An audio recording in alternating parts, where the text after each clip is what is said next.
और पाकिस्तान के बीच इस वक्त भीषण जंग छिड़ चुकी है। अफगानिस्तानी मिलिट्री ने बॉर्डर पर पाकिस्तानी सेना की चौकियों पर हमला किया। ड्यूरन लाइन पर भीषण लड़ाई जारी। पहले देखिए कि आपकी सफों में दोस्तों की शक्ल में आपका कौन दुश्मन है जो कि बिल्कुल आपके घर के अंदर ना वो कलअदम टीटीपी और फितना खारिज जो हैं उनकी ना वो पुष्पनाई छोड़ रहे हैं और ना ही बॉर्डर के ऊपर झड़पों का सिलसिला वो रोक रहे हैं। मुझे ईरान से भी हमने शुक्रिया अदा हो रहा है हमारा, और we need to have excellent relations with Iran. इसलिए अफगानिस्तान तो चले गया है हिंदुस्तान के साथ। अफगानिस्तान को तो हिंदू वो चला रहा है, मूडी और थ्रू मूडी ये लोग चला रहे हैं अफगानिस्तान। लेकिन आप ये कह सकते हैं कि पसे पुश जो है इंडिया ही कर रहा है। ठीक है, अब इंडिया इस टाइम जो है सपोर्ट कर रहा है फुल टाइम अफगानिस्तान को। ठीक है, और अफगानी जो है वो तो मैं लफ्जों में यही कहूंगा कि नमक हराम है। काबज है या जो कब्जा है इनका ये साथियों, पाकिस्तान में इतने उच्च लेवल की बैठक हो रही है जिसमें इजराइल गायब है। ईरान ने अपना इतना मजबूत आदमी नहीं भेजा जितना मजबूत वो भेज सकता था। ये दर्शाना चाहते हैं इजराइल और ईरान दोनों ही आप देखिए अलग अलग पक्ष में है, पर दोनों यहाँ पे दर्शाना चाहते हैं कि जो अमेरिका नौटंकी कर रहा है ना, खुद ही चीज़ को चालू करके, खुद ही चीज़ों को एस्केलेट करके, खुद ही इजराइल को इस जंग में झोंक के, इजराइल अपना करता जैसे करता क्या नहीं करता अलग बात है, पर इजराइल को यहाँ पे झोंक के इजराइल को मरने के लिए छोड़ के, इजराइल की इकॉनमी आज प्रभावित नहीं हो रही है, जवाब सबको पता है। और ईरान के संग भी कुछ ऐसा ही हुआ है। ये जिसने पूरा मास्टरमाइंड है जो इस विवाद का, वो कह रहा है कि हम पीस टॉक्स करना चाहते हैं। तो ये ईरान और इजराइल दोनों ने अपना प्रोटेस्ट, अपना विरोध जताया है इस तरीके से करके। इजराइल ने तो साफ बोल दिया कि हमको भरोसा ही नहीं है, और ईरान भी 2 दिन पहले बोल चुका है कि जी हमको इनके ऊपर भरोसा नहीं, पाकिस्तान के ऊपर, कि हम वहाँ पे अपनी बड़े अधिकारियों को भेजें, हम अपने बड़े प्रेसिडेंट टाइप के लोगों को भेजें, ये कोई सिक्योरिटी का खतरा है। तो ये पहली बैठक ज़रूर है, पर ये आखिरी बैठक नहीं है। अभी और ऐसी कई बैठकें होंगी, संभवतः पाकिस्तान के बाहर होंगी। ईरानियंस ने यह कहा कि डायरेक्ट टॉक्स नहीं होंगी जेडी विंस के साथ, यानी जेडी विंस और ईरानियन, यानी अमेरिकी और ईरानियन आमने सामने एक साथ नहीं बैठेंगे। तो सेपरेट कमरे के अंदर अमेरिकी होंगे, सेपरेट कमरे के अंदर जो है वो होंगे जो है वो ईरानी।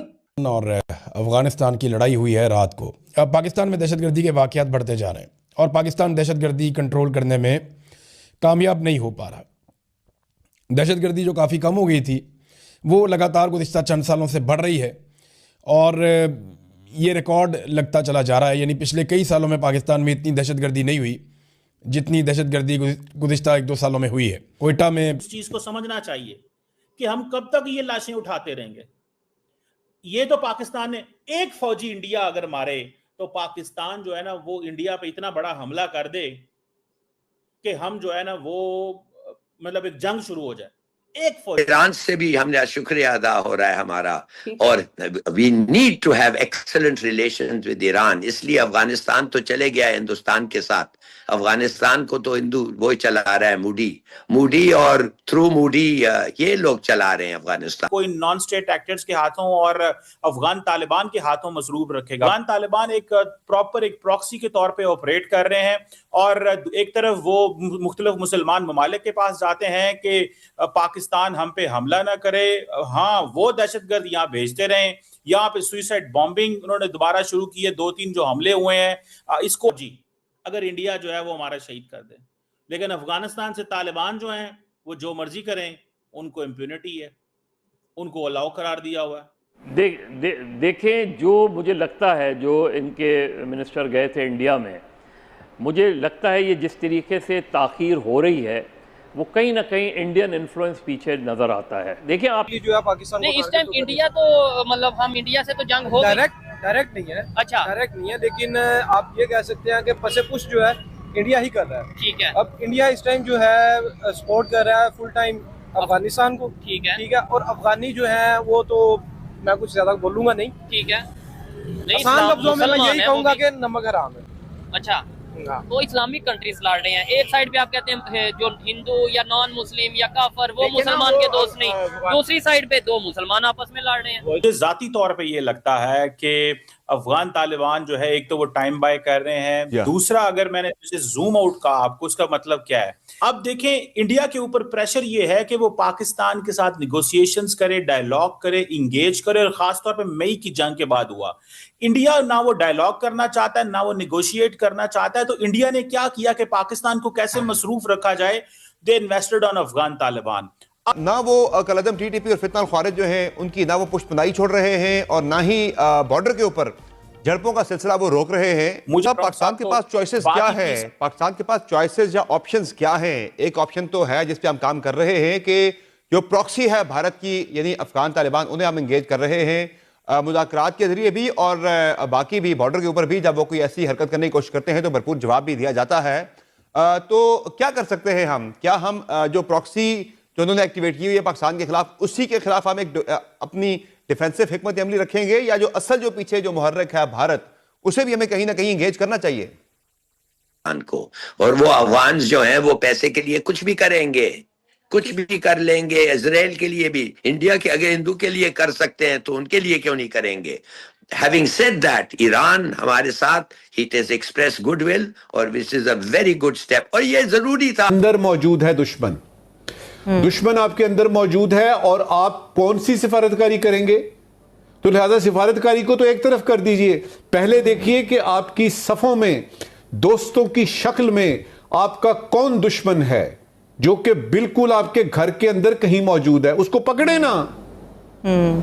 और ये कहना कि हम ये कर देंगे वो कर देंगे, मेरा ख्याल है वो टाइम बिल्कुल खत्म हो गया। ये जो फुदक रहे हैं इंडिया के पीछे और दुम पे खड़े हुए हैं, ये ज्यादा देर चलने का नहीं है। बहुत सारे काबज हैं या जो कब्जा है इनका ये सारे के सारे तकरीबन 80-90% मुश्किल वक्त में इस पाकिस्तान में थे, और इनकी आल औलाद यहाँ थी, और ये हम इनके मौसन हैं, और ये एहसान फरामोशी की एक लंबी दास्तान है। हमसे गलतियां हुई, हमसे ब्लंडर हुए, हमारे सारे दोस्त कहते हैं, हमारी अभी पैनल में भी कहा, सच्ची बात है। लेकिन कब तक हम ये कहते रहेंगे कि हमसे गलतियां हुई, हमसे ब्लंडर हुए? ओ भाई, हम तो इनके मौसन हैं, एक बात। दूसरी बात कि मुझे बताइए, दोहा, कतर, काबल, इस्लामाबाद, कितनी कोशिशें हम कर चुके हैं इनसे बातचीत करने की, कोई कामयाब हुई? फिर चीन, ईरान, कतर, तुर्की, सऊदी अरब, किस किस मुल्क ने सालसी नहीं की, इनको समझाया नहीं, कोई अफाका हुआ? फिर अमेरिका, बरतानिया, यूरोप सलामती कौंसिल, किस किस ने अफगानिस्तान में मौजूद दहशतगर्दों की निशानदेही नहीं की? साथियों, एक तरफ दुनिया बातें कर रही है कि पाकिस्तान पीस मेकर बन के उभरा है, पाकिस्तान ने दिग्गज काम कर दिया, पूरी दुनिया एक तरफ, पाकिस्तान एक तरफ। पाकिस्तान आज की ज़माने का जो बिल्कुल कहते हैं ना देवदूत है या वर्ल्ड सुपर पावर है कि भाई इसने जंग टाल दी। अब ये क्या जंग बंदी के नाम पे, पीस टॉक्स के नाम पे नौटंकी हो रही है, इसको हम समझते हैं। इजराइल गायब है, इजराइल आया ही नहीं इस बैठक में, ईरान प्रेसिडेंट नहीं है, ईरान का सुप्रीम लीडर नहीं है। ईरान से कौन आया है? Foreign minister, speaker of the parliament. अब सोच के देखिए, खाली अमेरिका ही है जिसने कोई थोड़ा दमदार व्यक्ति जेडी वेंस टाइप का वाइस प्रेसिडेंट भेजा है, वरना कोई भी ऐसा व्यक्ति आया नहीं। और इससे ये भी पता चल रहा है कि ये अमेरिका के द्वारा ही रचा गया एक परपंच है कि हम देखो पीस टॉक्स कर रहे हैं, ये कर रहे हैं, वो कर रहे हैं। पाकिस्तान के यहाँ पे पाकिस्तान को ऑब्वियसली शिकार बनाया गया है। जो देश वेनेजुएला के राष्ट्र प्रमुख को उठा के ले आता है, उससे क्या हम ये उम्मीद कर सकते हैं कि वो दुनिया में शांति स्थापित करने में थोड़ा भी इंटरेस्टेड है? ग्रीनलैंड के ऊपर उसकी नज़रें हैं, दुनिया में कुछ भी विवाद होता है तो नाम उसी का आता है।